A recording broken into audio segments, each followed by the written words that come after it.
Eric, I appreciate it. Can you guys hear me?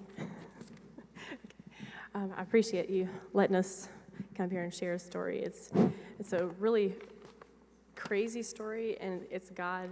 I mean, He's intertwined so much in here, you know.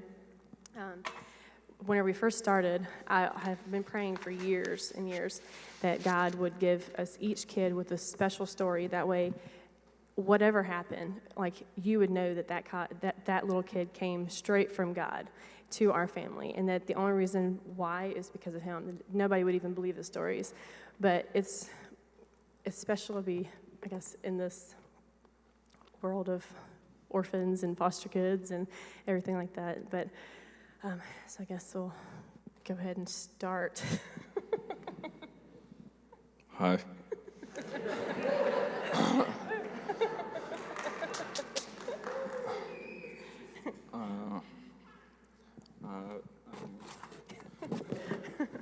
As you can see, we both are not really, I mean, I'll sing all day long, but whenever it comes to talking, that's not my strong suit. But I think that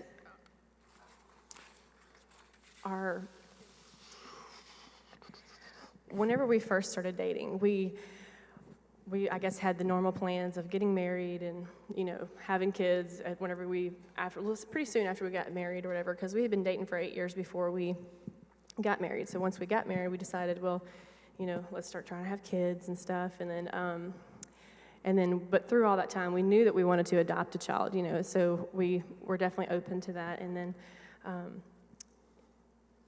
a couple years into, I guess, trying to conceive, we found out that we were, I guess, kind of having trouble, you know, conceiving or whatever. So we were kind of going through some infertility struggles and stuff. And then, so we decided to, I guess, talk to Pastor Eric and stuff. And yeah, like he, I can't talk. This church's been how long? 4 years. So it was 4 years ago. We were at main campus, and missions week, maybe, and then he was doing I think it was an afternoon, evening type thing, and then so he talked to me outside, and just kind of said, hey, you know, let's get together for lunch one day. And I said, okay. And then, I wasn't really sure what we were going to yeah, talk about. I didn't know what I would talk about. And then so he got up and he talked about Orphan Sunday and about his son. And so I said, okay, well, maybe I'll talk to him about that. And then so we talked, and then we were talking about adoption. And then he said, you know, I ran into this guy here recently that I haven't seen in a while, and he kind of heads up this recruiting type situation thing at foster care. Have you ever thought of foster care? I said, yeah, sort of, but I don't really know anything about it. And so then we got in contact with his contact, and then so we sat down, and our thing was always we want a baby. And then so he was like, you know, there's not young kids here. It's just, it's not, if you're looking for that, it's not going to happen. And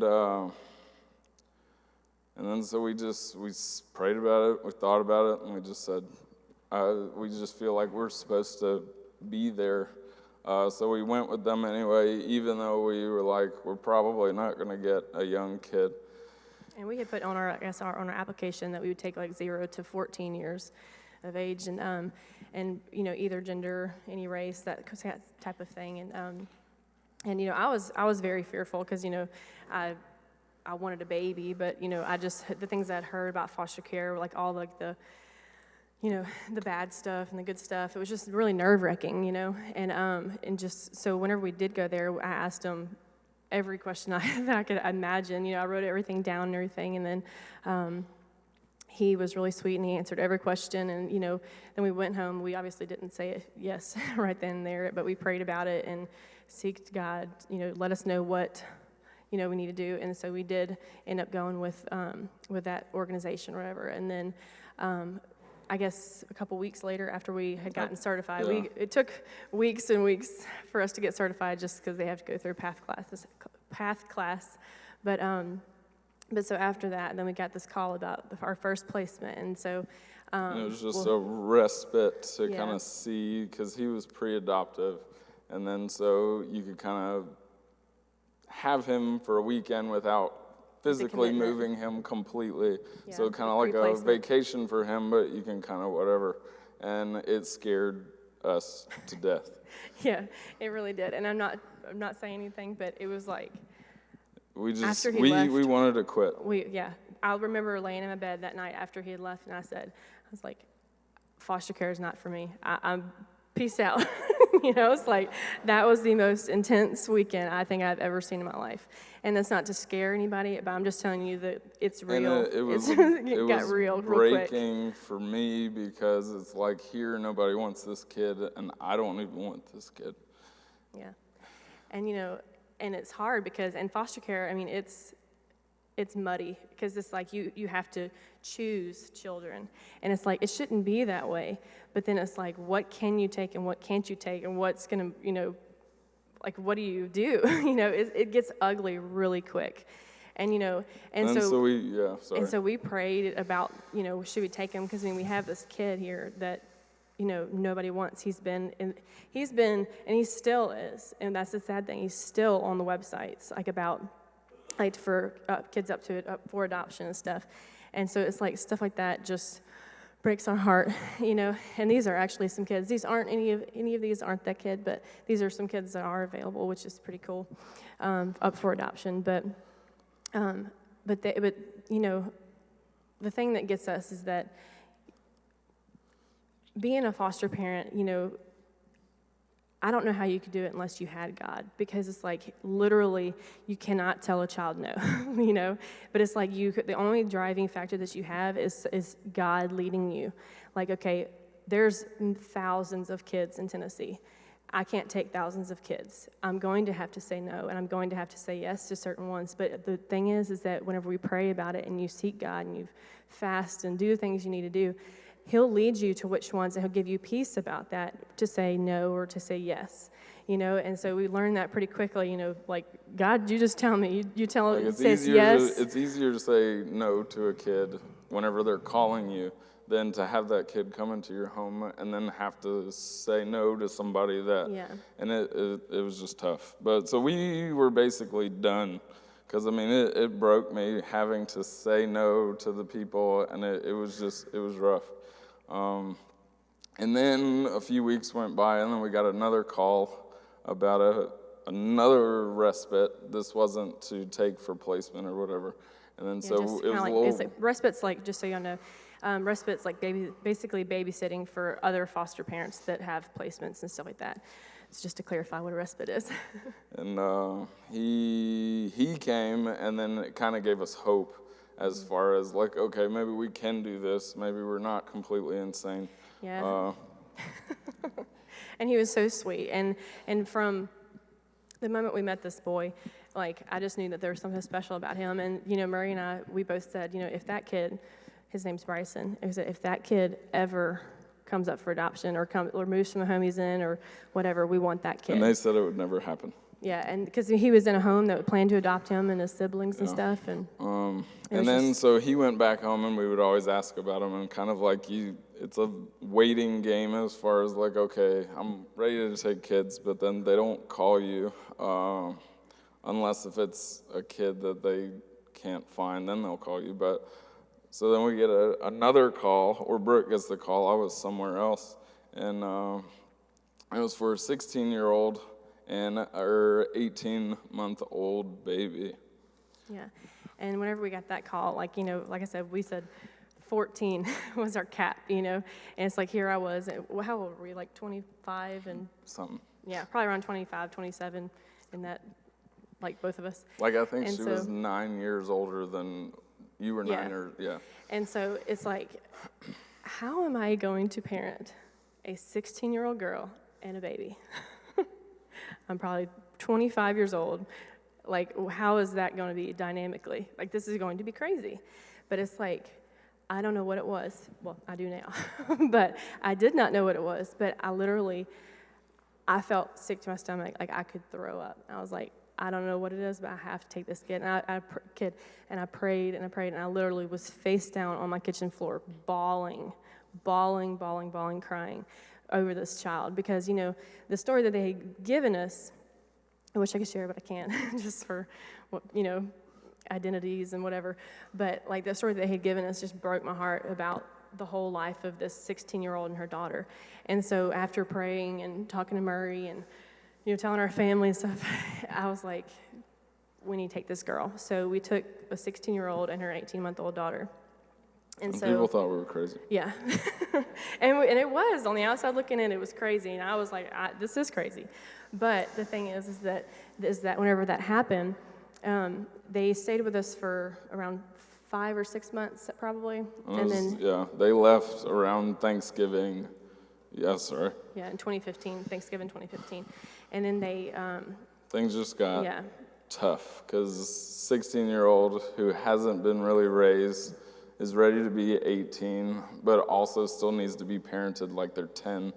And then she had a kid, and then so things just got tough. And then so we didn't want to turn her away without her making the decision. So we allowed her to make the decision. We just say, this isn't prison. You don't have to be here if you don't want to be. And we were finding like addresses and stuff, and she was kind of a known runner, and so I just like.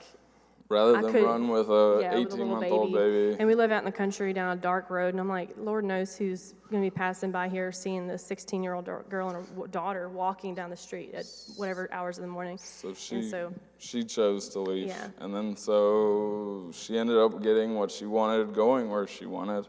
And then it was rough, because it was the mom and the baby left.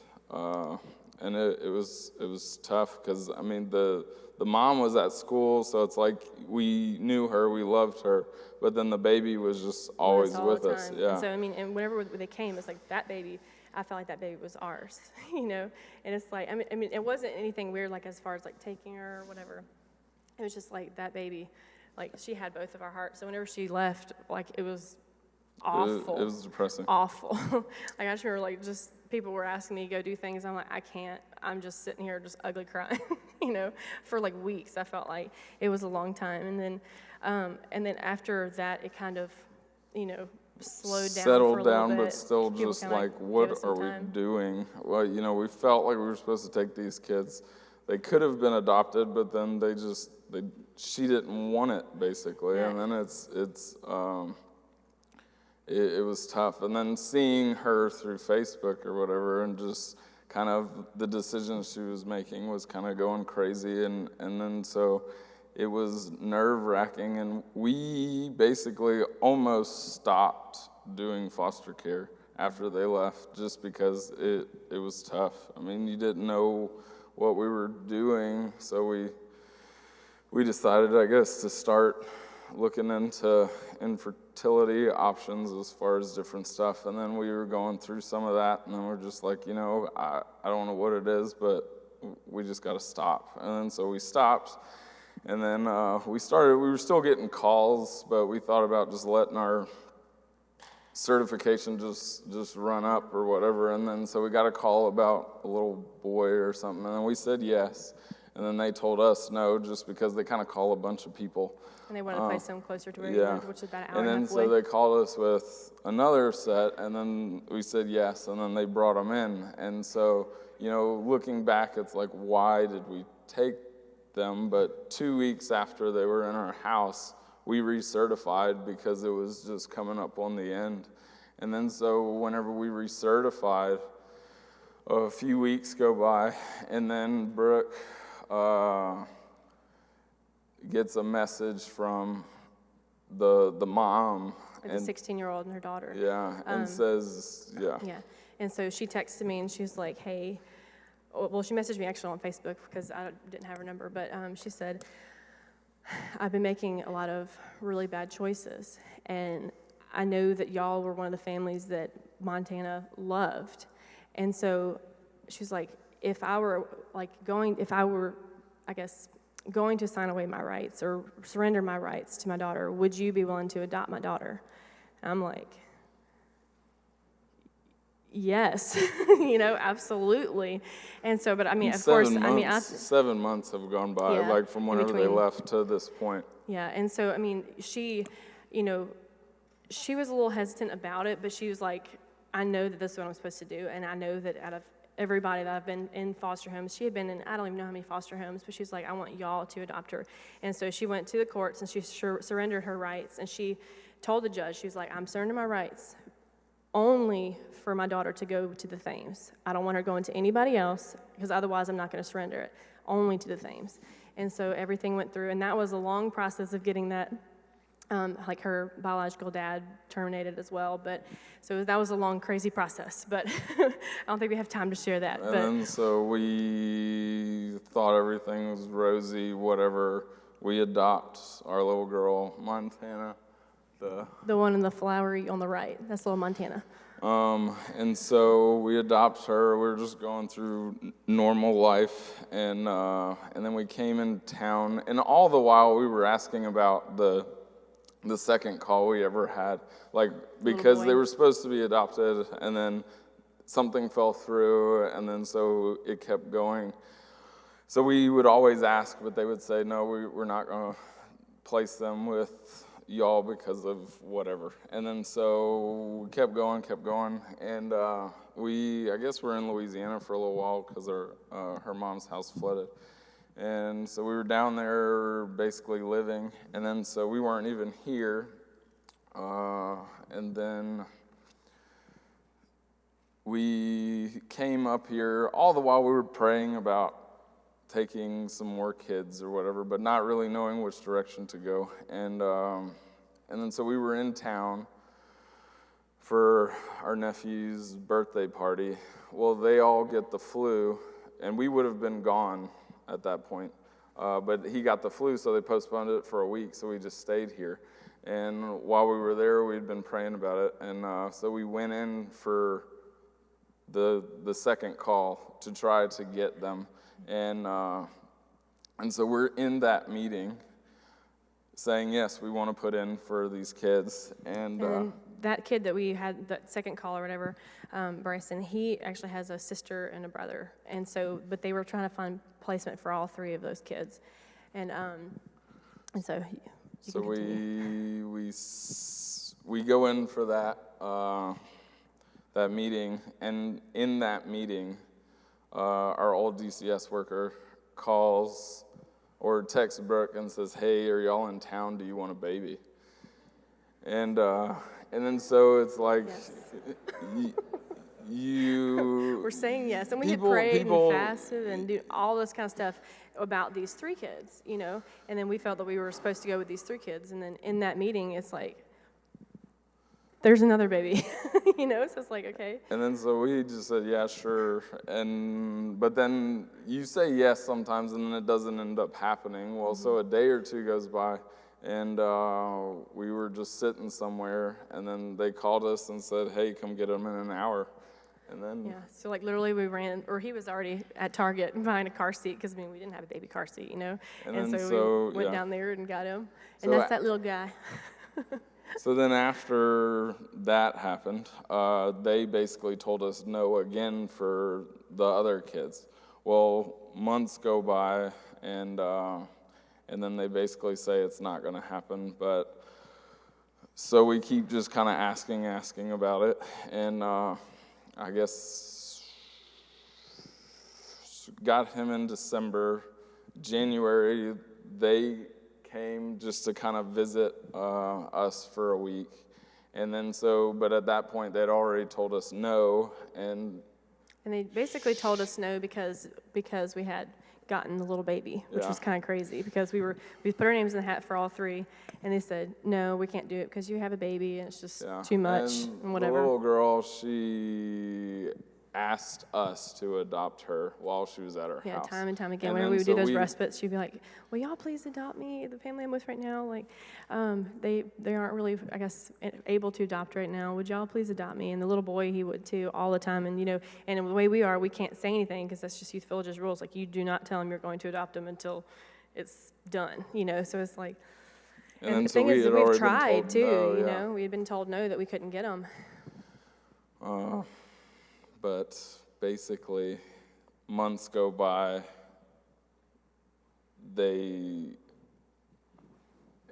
and now they're with us. I don't know how to say it, but they've said for 3 years that it wouldn't happen, and Yeah. they're with us. They're not adopted yet, but in January we should be able to adopt them. And Yeah. then,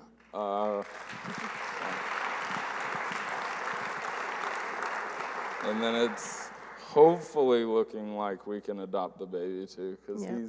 but his will be a longer process. But I don't know. I think a lot of what got us in this is Francis Chan. The way he talks about the Bible is kind of painful. And I don't know if you know, but 5-6 years ago was Crazy Love. And then David Platt, Radical, and don't read those if you don't want to do something crazy.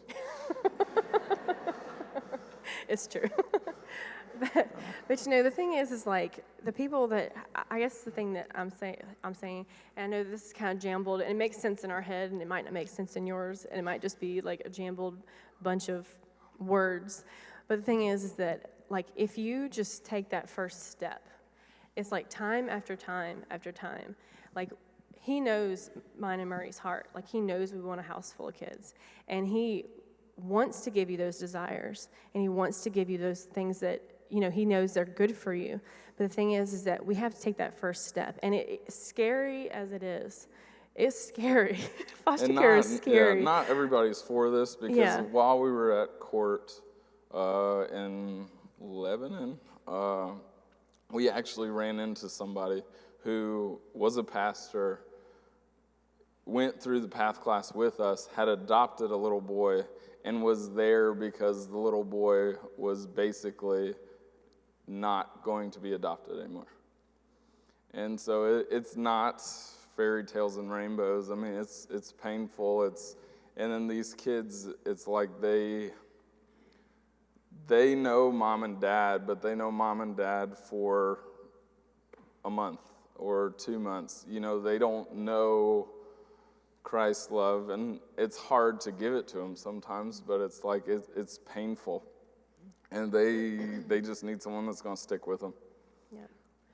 And, I think that's the thing, like he said, it's very painful. We're going through growing pains with our older two right now, and it's just one of those things where it's like you have to commit to it, and you have to love them. I mean, you have to literally be in God's word and try to make yourself be the example, that you need to be. But the thing is that there's little sprinkles of joy, and there's sprinkles of things that you just see as that is God right there, as God moving right there. Like the other day, because I've very minimally told my oldest son, Bryson, a little bit about how we've prayed for years, 3 years, to get him, and then the other day, he just came, randomly, he came, I was sitting down, he came and grabbed me around the neck, and he was hugging me, and he said, "I'm so thankful that God answered your prayer." And, it's random stuff like that, it's I don't know, you see a little kid that, they've been in foster care since he was 6, and he's 11 now, and so it's just that security that they can find, and it's little things, and I don't know, it's tough, but God shows in little bitty areas and just answering prayers. And what's kind of cool too is this is another little fun fact. Whenever we first met Bryson, it was on June 14th of 2015, and the day that we were told yes that we could get him and his sister was actually June 14th, the same day, 3 years later, exactly to the day. And it's little signs like that is just this is supposed to be, and every child has had a specific date, stuff like that happening. And going through it was very nerve-wracking and confusing and whatever, but then looking back, it's we see, because it's if it would have went in any other direction, we wouldn't have the kids that we have, because, if we would have had the older ones first, we wouldn't have Montana or Hunter, and then if it's God. It's crazy. Yeah. a map of God's perfect orchestration. And, and just being willing to, I guess, go down this road and adopt these kids and stuff like that has really been pretty cool. And it's definitely brought me closer to God, because it's like He's the only thing we have in those tough moments, but it's so worth it. And like I said, I'm not saying that all of y'all have to do foster care. I'm just saying, if you've ever had a thought or like questions about it, I mean, you can definitely feel free to talk to me about it or anything like that, or Eric or anybody, because it's definitely needed. It's pretty amazing. I think that's it, ish. Yeah.